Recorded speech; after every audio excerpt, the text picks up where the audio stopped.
ქორწინების დაანგრევის და დარღვევის მიზეზებზე ადრე ხო ვისაუბრე, რომ კაცის მხრიდან ძალადობის ფაქტორი. მოდი ახლა ქალის მხრიდან ვისაუბროთ.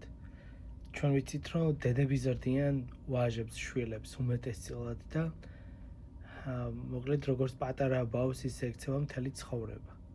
და მერე თუ ეს დაინახა, რა თქმა უნდა, ოჯახში ხო ქალიც იზრდება, ქალების უმეტესობა როგორ ექცეოდა თავის ძმას დედა, მე დაახლოებით ესე პატარა ბავშვით ექცევა თავის ქმარს ცოლი. რა თქმა უნდა, ეს უმეტეს შემთხვევაში არა, მაგრამ დარღვევაც როცა აქცევ ყურადღებას, ძალადობა ერთი ფაქტორი, მეორე ზუსტად ესეთი არასწორი დამოკიდებულება ქალი ღებულობს გადაწყვეტილებებს და ბავშვით ქმარი მორჩილია.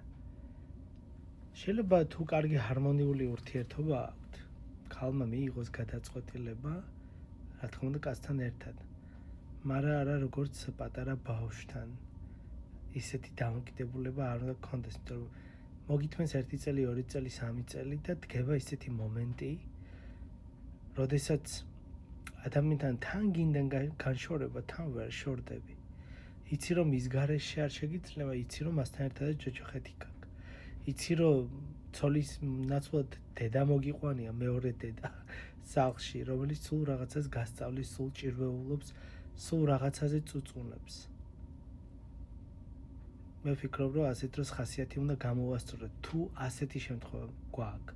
მე არ ვამბობ, რომ ეს პროცენტულად მაღალია, მაგრამ რაღაც გარკვეული პროცენტია. სხვა განქორწინების მიზეზებზეც ვისაუბრებ. ეს მე ჩემს პრაქტიკაში რაც შემხვედრია. გაიხარ.